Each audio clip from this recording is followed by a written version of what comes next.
اب دیکھیں نا کہ دنیاوی چیزوں میں انسان کو بہت سارے فوائد ہوتے ہیں، اور اسی طرح یہاں ان کو جس چیز میں فائدہ نظر آتا تھا اس کو سن بھی لیتے تھے، اس کے بارے میں گفتگو بھی کر لیتے تھے، اس کو دیکھ بھی لیتے تھے، لیکن جہاں اپنا فائدہ نہیں نظر آتا تھا تو وہاں وہ ساری چیزیں چھوڑ دیتے تھے۔ اور اب یہاں یہ ان کی کا انجام بتایا گیا کہ دھوکہ بازوں کا انجام کیا ہے، یعنی اللہ سبحانہ و تعالیٰ نے ان کے جو دھوکہ کرتے تھے، جھوٹ بولتے تھے، ان کی بیوقوفی کی وجہ سے، ان کی جہالت کی وجہ سے، ان کی کم علمی کی وجہ سے، ان کی بے شعوری کی وجہ سے، ان کی بصیرت نہ ہونے کی وجہ سے اللہ سبحانہ و تعالیٰ نے ان سے حق قبول کرنے کی، حق کو سننے کی، حق کا اقرار کرنے کی توفیق جو سلب کر لی۔ پھر آگے منافقین کی دوسری مثال بیان کی جا رہی ہے کہ او کسیبن، یا جیسے سیب جو ہوتا ہے زور کا میل، بہت سخت بارش جو ہوتی ہے، من السماء آسمان سے، فی ہے اس میں ظلمات اندھیرے ہیں، ورعد اور گرج، وبرق اور بجلی، یجعلون ڈالتے ہیں، اصابعہم اپنی انگلیوں کو، فی اذانہم اپنے کانوں میں، من الصواعق کڑک سے، حذر اندیشہ، خوف، الموت موت کا۔ یعنی ان منافقوں کی مثال ایسی ہے جیسے بارش ہو آسمان کی طرف سے، اس میں اندھیری بھی ہو اور رعد و برق بھی ہو، جو لوگ اس بارش میں چل رہے ہیں وہ اپنے کانوں میں انگلیاں ڈوس لیتے ہیں، کیوں؟ کڑک کے سبب، اندیشہ موت سے۔ واللہ محیط بالکافرین، اللہ تعالیٰ احاطہ میں لیے ہوئے ہے کافروں کو۔ اب یہاں دیکھیں کہ جب سخت قسم کی بارش ہوتی ہے، کڑک ہوتی ہے، یہ عجیب ایک منظر بیان کیا جا رہا ہے کہ جس میں دوڑ بھاگ، قلق و اضطراب اور گمراہی و دلالت، خوف و رعب اور جزا و فضا، ایرانی و پریشانی کی کیفیت ہوتی ہے۔ اب دیکھیں نا کہ بعض اوقات جب بارش ہوتی ہے اس طرح کی، اس کے ساتھ گرج بھی ہوتی ہے، تو انسان کیا کرتا ہے کہ جب بہت سخت گرج ہوتی ہے، بجلی چمکتی ہے، آوازیں آتی ہیں، تو انسان کوشش کرتا ہے کہ اپنے کانوں کے اندر انگلیاں دے لے تاکہ اس کو وہ آواز نہ آئے۔ تو یہاں ان منافقین کی بھی یہی کیفیات تھیں، اور یہ کوشش کرتے تھے کہ حق بات سننے کے لیے یعنی اس طرح کا رویہ اپنائیں۔ لیکن آپ دیکھیں کہ جس طرح اب جب بارش کی کڑک ہوتی ہے، یہاں بیسیکلی بتایا یہ جا رہا ہے کہ جس طرح بارش کی کڑک ہوتی ہے، بجلی چمکتی ہے، بارش ہوتی ہے، تو بارش کے فوائد بہت سارے ہوتے ہیں، لیکن اگر انسان یہ سوچ کر کے وہ گرج بڑی سخت ہوتی ہے، انسان اس سے خوف میں آ جاتا ہے، بجلی چمکتی ہے، اندھیرا ہو جاتا ہے، تو اس ساری وجہ سے انسان سوچے کہ بارش نہیں ہونی چاہیے۔ اب دیکھیں کہ بارش کے فائدے سے تو کوئی انسان بھی انکار نہیں کرتا۔ اسی طرح یہ منافقین جو ہیں، یہ جب اسلام کا ان کو فائدہ ملتا تھا تو اس وقت تو یہ یعنی بڑے خوش ہوتے تھے، لیکن جب کوئی نقصان آتا تو پھر وہ اس طرح کا رویہ اپناتے تھے۔ تو یہاں اب دیکھیں کہ ان لوگوں کے بارے میں بتایا گیا جو منافقین کی دوسری قسم ہے، جو اپنی طبیعت کی کمزوری کی وجہ سے نہ تو پوری طرح اسلام میں داخل تھے اور نہ کفار کے ساتھ تھے۔ تو جس طرح بارش میں بے شمار فائدے ہوتے ہیں، بارش ہوتی ہے تو سبزہ اگتا ہے، کھیتیاں جو ہیں لہلانے لگتی ہیں، ندی نالے بہنے لگتے ہیں، ہر طرف جو ہے وہ سبزہ ہی سبزہ ہو جاتا ہے، یعنی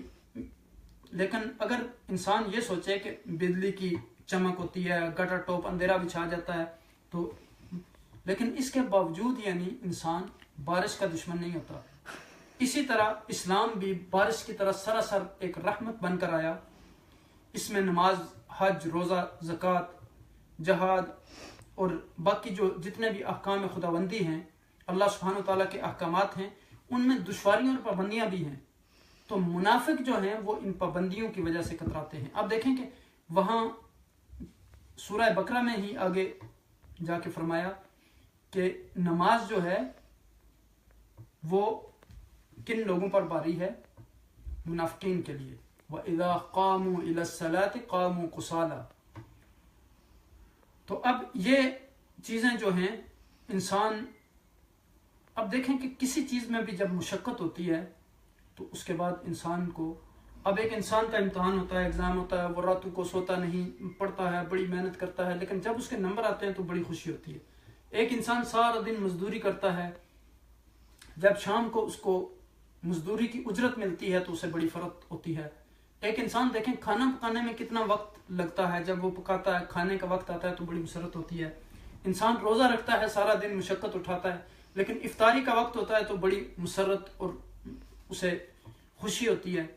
تو اسی طرح یہاں اسلام جو ہے انسانوں کے لیے رحمت بن کر آیا ہے، اور اس میں اگر کوئی مشقت ہے تو وہ اللہ سبحانہ وتعالیٰ نے انسانوں کی بہتری کے لیے وہ مشقت اس میں رکھی ہے۔ اب دیکھیں کہ یہاں فرمایا گیا کہ واللہ محیط بالکافرین، اللہ سبحانہ وتعالیٰ ان کافروں کو اپنے احاطے میں لیے ہوئے ہیں۔ اب دیکھیں کہ بعض لوگ جب آپ کی اپنی زمین ہوتی ہے تو آپ کہتے ہیں کہ یہ میرا احاطہ ہے، وہاں کوئی آپ دیوار بنا دیتے ہیں یا آپ کوئی رسی باندھ دیتے ہیں یا اس طرح کی چیز، تو یہاں بھی یعنی اب دیکھیں کہ اللہ کی بھی اپنی حدود ہوتی ہیں۔ تو اللہ سبحانہ وتعالیٰ یہاں کہتے ہیں کہ اللہ سبحانہ وتعالیٰ کافروں کو ہر طرف سے گھیرے ہوئے ہیں، اللہ سبحانہ وتعالیٰ کو ہر چیز کا علم ہے، قدرت ہے، ہر چیز پر ان کا علم ہے۔ اب یہاں اب دیکھیں کہ دونوں قسم کے منافقین کا حال ہم نے پہلے پڑھا ہے، یعنی ایک قسم کے وہ لوگ تھے اندرونی طور پر اسلام کے بڑے دشمن تھے، ظاہری طور پر وہ مسلمانوں کو یہ ان کی خوشامد بھی کرتے تھے، ان کی تعریفیں بھی کرتے تھے اور مسلمانوں کے حمایتی ہونے کا دعویٰ کرتے تھے۔ دوسری قسم کے جو منافق تھے وہ کمزور تھے، بزدل تھے، ان کے اندر ہمت نہیں تھی، جس مجلس میں جاتے اسی کا اثر قبول کر لیتے تھے۔ اگر مسلمانوں کے ساتھ بیٹھتے تو ان کی تعریفیں شروع کر دیتے، ان کی شان، ان کی فتح مندی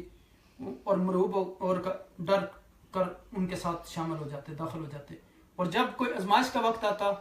تو اس وقت کفر کی طرف لوٹ جاتے، یعنی بیسیکلی وہ مشقت اور موت سے ڈرتے تھے۔ تو اب یہاں دیکھیں کہ منافقین کی بے بسی کے بارے میں بتایا جا رہا ہے کہ وہ اپنی نفسانی خواہشات کی خاطر یعنی ساری چیزیں کرتے ہیں، اور اگر وہ یہ ساری چیزیں چھوڑ کر اللہ کے راستے پہ آ جاتے تو یہ ان کے لیے بہت بہتر ہوتا۔ اب دیکھیں کہ مومنین کے لیے ہمیشہ اللہ سبحانہ تعالیٰ نے یعنی متقین، اب دیکھیں کہ مسلمانوں کے لیے بے شمار آزمائشیں ہیں، ابتلا ہے، جیسے سورہ بقرہ میں بھی فرمایا کہ وَلَنَبْلُوَنَّكُمْ بِشَيْءٍ مِّنَ الْخَوْفِ وَالْجُوعِ وَنَقْصٍ مِّنَ الْأَمْوَالِ وَالْأَنفُسِ وَالثَّمَرَاتِ وَبَشِّرِ الصَّابِرِينَ الَّذِينَ إِذَا أَصَابَتْهُمْ مُصِيبَةٌ قَالُوا إِنَّا لِلَّهِ وَإِنَّا إِلَيْهِ رَاجِعُونَ۔ اور پھر آپ دیکھیں کہ یعنی ان مشقتوں کے باوجود، ان ساری چیزوں کے باوجود بار بار اللہ سبحانہ وتعالیٰ کامیابی کی نوید جو ہے وہ متقین کو، مومنین کو، مفلحین کو، مسلمانوں کو سنا رہے ہیں، اور کفر اور معصیت ہمیشہ جو ہے اس میں ناکامی کے بارے میں بار بار قرآن میں یہ تذکرہ ہے۔ پھر آپ دیکھیں کہ اگلی آیہ کریمہ میں اب منافقین کا جو تذبذب ہے اس کیفیت کو بیان کیا جا رہا ہے۔ فرمایا کہ یہ قاد البرق کو قریب ہے کہ بجلی یختف اچک لے ابصارہم ان کی بینائی کو، کلما جب اضاء چمکتی ہے لہم ان پر مشوا فیہ تو وہ چلتے ہیں اس میں، وَإِذَا اور جب اظلم اندھیرا ہو علیہم ان پر قاموا کھڑے رہ جاتے ہیں، کھڑے ہو جاتے ہیں۔ یعنی برق کی یہ حالت ہے کہ معلوم ہوتا ہے کہ ابھی ان کی بینائی اس نے لے لی، جہاں ذرا ان کو بجلی کی چمک ہوئی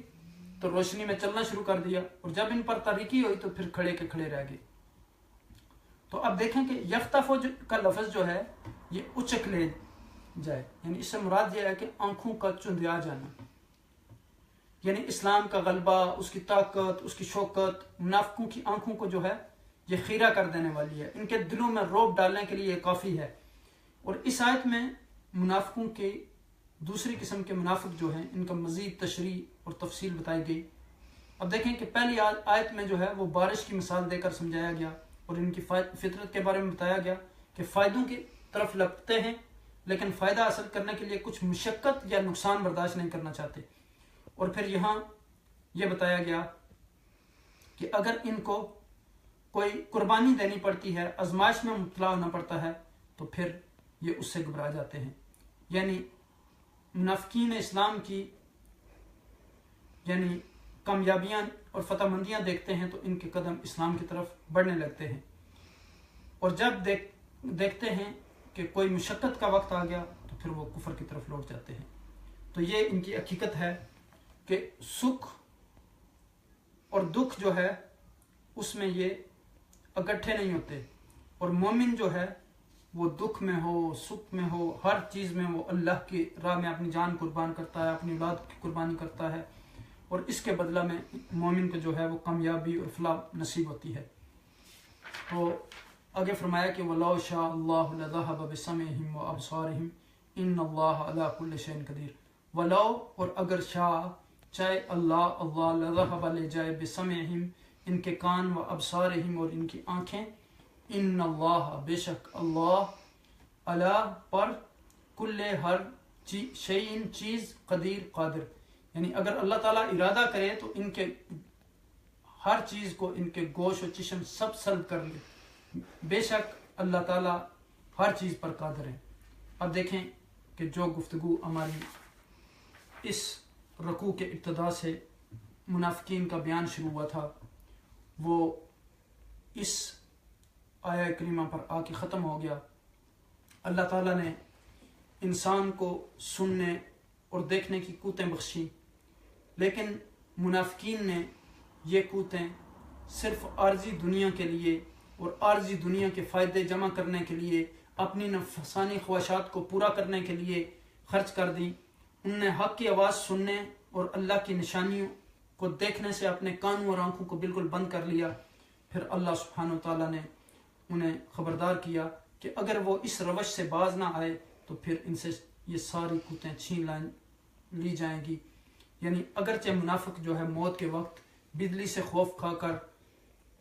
آنکھیں بند کر لیتے ہیں اور ان کی آنکھیں چن دیا جاتی ہیں، اور وہ جب کڑک ہوتی ہے تو وہ انگلیاں دے لیتے ہیں کانوں میں کہ مر نہ جائیں موت کے ڈر سے، لیکن اللہ اس چیز پر بھی قادر ہے کہ ان کی آنکھوں کو بھی لے لے، ان کے کانوں کی سماعت ختم کر دے۔ تو یعنی یہ اللہ سبحانہ تعالیٰ کے لیے کوئی مشکل کام نہیں ہے۔ اللہ تعالیٰ اگر کسی شخص کو ڈھیل دیتا ہے تو اس کا یہ ہرگز مقصد نہیں کہ وہ اس میں گمراہی میں آگے بڑھتا چلا جائے، بلکہ اس سے انسان کو سبق حاصل کرنا چاہیے اور اس سے باز آ جانا چاہیے۔ تو آج الحمدللہ اللہ کے فضل و کرم سے ہم نے سورہ بقرہ کی 20 آیات مکمل کر لی ہیں۔ اب ہمیں ان آیات کی روشنی میں اپنا محاسبہ کرنا ہوگا، اس پر ہمیں اچھے طریقے سے غور و فکر کرنا ہوگا، اور یہ دیکھنا ہوگا کہ ہمارے اندر ان منافقین کی صفات میں سے کوئی صفت تو نہیں ہے۔ حقیقت یہ ہے کہ آج اگر ہم غور سے دیکھیں تو ہمارے اندر بے شمار ایسی بیماریاں ہیں۔ آج دیکھیں کہ سچ بولنا یہ بھی بہت مشکل کام ہے، اور بہت سارے لوگ جو ہیں وہ اس سے کتراتے ہیں۔ اسی طرح آج بہت سارے مسلمانوں کے اندر ہی ایسے لوگ ہیں جو مسلمانوں کو دھوکہ دیتے ہیں، اور حقیقت یہ ہے کہ جو بندہ دوسروں کو دھوکہ دیتا ہے وہ اپنے آپ کو دھوکہ دیتا ہے۔ اسی طرح آج جہالت، ہم علم کو حاصل کرنے کی کوشش نہیں کرتے، اور دلیل ہونے کے باوجود بھی ہم اس سے غفلت برتتے ہیں، اور ہم یہ سمجھتے ہیں کہ چونکہ یہ بات میں نے کر دی ہے، اب اگر کوئی انسان یہ بتاتا ہے کہ قرآن اور حدیث میں یہ چیز موجود ہے تو ہم اس کے مقابلے میں دوسرے لوگوں کے اقوال پیش کرتے ہیں۔ اب دیکھیں کہ ایک مسلمان جو ہے اس کے لیے ضروری ہے کہ جب اس کو حق بات کا علم ہو جائے، جب دو مسلمان جو بھائی ہیں ان کے درمیان بھی غلط فہمی ہو سکتی ہے، لیکن جب آپ کو غلط بات کا پتہ چل جائے کہ آپ غلطی پہ ہیں تو پھر وہ فوراً آپ توبہ کریں اور اس سے رجوع کریں، چونکہ آپ دیکھیں کہ حق بات کو قبول کرنے میں انسان کو کوئی شرم نہیں آنی چاہیے۔ دین کی عزت ہر صورت میں ہم سے زیادہ اہمیت رکھتی ہے، اور اللہ کے رسول صلی اللہ علیہ وسلم نے فرمایا کہ لا طاعت لمخلوق فی معصیت الخالق۔ ایک طرف جب اللہ کی نافرمانی ہو رہی ہو، دوسری طرف مخلوق کی اطاعت ہو، اور وہاں اللہ تعالیٰ کی اطاعت کو مقدم رکھا جاتا ہے۔ وہاں مخلوق اگر ناراض ہو جائے تو کوئی بات نہیں، لیکن اللہ کی ناراضگی کو انسان کو کبھی بھی مول نہیں لینا چاہیے۔ اور جب انسان کو یہ پتہ چل گیا کہ اللہ سبحانہ تعالیٰ نے مجھے حکم دیا ہے کہ میں سچ بولوں میں اپنے ساتھ بھی سچا ہوں، میں دوسرے مسلمانوں کا بھی خیر خواہ ہوں، میں انسانیت کا بھی خیر خواہ بنوں، میں خود دوسرے لوگوں میں محبت بانٹنے کا ایک ذریعہ بنوں، میں دوسرے لوگوں کے ساتھ ہمیشہ اس طریقے سے پیش آؤں کہ لوگوں کو پتہ چل جائے کہ اسلام ایک ایسا مذہب ہے کہ جس کے فالوور اس طرح کے لوگ ہیں۔ آج دیکھیں کہ ہمیں اپنے رویوں میں تبدیلی لانی ہوگی، ہمیں اپنے اندر لوگوں کے لیے محبت پیدا کرنی ہوگی، لوگوں کے لیے خیر خواہی کا جذبہ پیدا کرنا ہوگا، اور قرآن و سنت کی طرف ہمیں لوٹنا ہوگا، قرآن کو سمجھنا ہوگا، قرآن کو پڑھنا ہوگا، اس کو دوسرے لوگوں تک پہنچانا ہوگا، اس کو صحیح طریقے سے اس پر غور و فکر کرنا ہوگا، اور قرآن کی مجالس قائم کرنے ہوں گی اپنے گھروں میں۔ آپ دیکھیں کہ آج ہم دنیا کی ہر چیز کی فکر کرتے ہیں، ہم بڑے فخر سے یہ باتیں بتاتے ہیں کہ فلاں ایک، اگر آپ کو کوئی بڑا مشہور آدمی خط لکھ دیتا ہے، لیٹر لکھ دیتا ہے، تو بار بار ہم لوگوں کو دکھاتے ہیں۔ اگر آپ کسی منسٹر یا پرائم منسٹر سے مل کے آتے ہیں تو بار بار دکھاتے ہیں، کوئی آپ کو وہاں سے سرٹیفکیٹ مل جاتا ہے تو لوگوں کو دکھاتے ہیں، کوئی ڈگری ملتی ہے تو لوگوں کو دکھاتے ہیں۔ لیکن آپ دیکھیں کہ یہ اللہ کا کلام ہے، یہ ہماری رہنمائی کے لیے اللہ سبحانہ تعالیٰ نے ہمارے پاس بھیجا ہے۔ آپ کو ایک ٹیکسٹ میسج آتا ہے فون پہ، تو آپ کتنی دفعہ اس کو دیکھتے ہیں دن میں؟ تو آیا ہم قرآن کو بھی دیکھتے ہیں؟ یہ جو اتنا بڑا پیغام رب کائنات نے ہمارے لیے، ہماری رہنمائی کے لیے، ہمارے فائدے کے لیے، ہماری اخروی کامیابی کے لیے، ہماری دنیا کی کامیابی کے لیے بھیجا ہے، کیا ہم اس کو بھی پڑھتے ہیں؟ اور اللہ کے رسول صلی اللہ علیہ وسلم نے کہا کہ قرآن کو پڑھا کرو، تو ہم اس کو کتنا پڑھتے ہیں؟ ہم اس کتاب کے ساتھ کتنا اپنا تعلق بناتے ہیں؟ آج ضرورت ہے کہ ہم قرآن کو اپنا اوڑھنا بچھونا بنائیں، قرآن کے ساتھ اپنا تعلق بنائیں، قرآن کو پڑھیں، قرآن کو سمجھیں، قرآن کو یاد کریں، اپنی اولاد کو بھی قرآن صحیح طریقے سے سکھائیں۔ اللہ کے رسول صلی اللہ علیہ وسلم نے فرمایا کہ خیرکم من تعلم القرآن وعلمہ، تم میں سے بہترین شخص وہ ہے جو خود قرآن کو سیکھتا ہے اور دوسرے لوگوں کو سکھاتا ہے۔ اللہ پاک سے دعا ہے کہ ہمیں قرآن حکیم کو صحیح طریقے سے پڑھنے، سمجھنے، اس پر عمل کرنے اور اس کا پیغام ساری دنیا تک پھیلانے کا ذریعہ بنائے۔ اللہ پاک آپ تمام حضرات کو جزائے خیر عطا فرمائے۔ اللہ سے دعا ہے کہ اگر اس درس قرآن میں ہم سے کوئی کوتاہی، کوئی غلطی، کوئی ہماری سمجھ میں ایسی چیز رہ گئی ہو تو اللہ سبحانہ تعالیٰ ہمیں معاف فرمائے، اور اللہ سبحانہ تعالیٰ ہمیں اس کتاب کو صحیح طریقے سے سمجھنے اور اس کا پیغام دوسرے لوگوں تک پہنچانے کا ذریعہ بنائے۔ میری دعا ہے کہ اللہ سبحانہ تعالیٰ آپ تمام حضرات کو علم کی روشنی عطا فرمائیں، ہمیں جہالت سے دور فرمائیں، اور اللہ سبحانہ تعالیٰ ہمیں امن کی نعمت عطا فرمائیں، اور ہم دوسرے لوگوں میں محبت بانٹنے والے بن جائیں، قرآن کا پیغام دوسرے لوگوں تک پہنچانے والے بن جائیں، اور جو بیمار ہیں ان کو شفاء عاجلہ و کاملہ عطا فرمائیں، جو اس دنیا سے چلے گئے ہیں اللہ سبحانہ تعالیٰ ان کو جنت الفردوس میں اعلیٰ و رفیع مقام عطا فرمائیں، اور اللہ سبحانہ تعالیٰ تمام امت مسلمہ کے حال پر رحم و کرم فرمائیں، تمام انسانیت کے حال پر رحم و کرم فرمائیں، اور ہمیں سچا اور پکا مومن بننے کی توفیق عطا فرمائیں، تقوی اور قرآن کے نور سے ہمارے دلوں کو مزین فرمائیں، اور حضور نبی اکرم صلی اللہ علیہ وسلم کی سنت مبارکہ پر ہمیں عمل کرنے کی توفیق عطا فرمائیں۔ جزاکم اللہ خیر وبارک اللہ فیکم وما علینا الا البلاغ۔ السلام علیکم ورحمۃ اللہ وبرکاتہ۔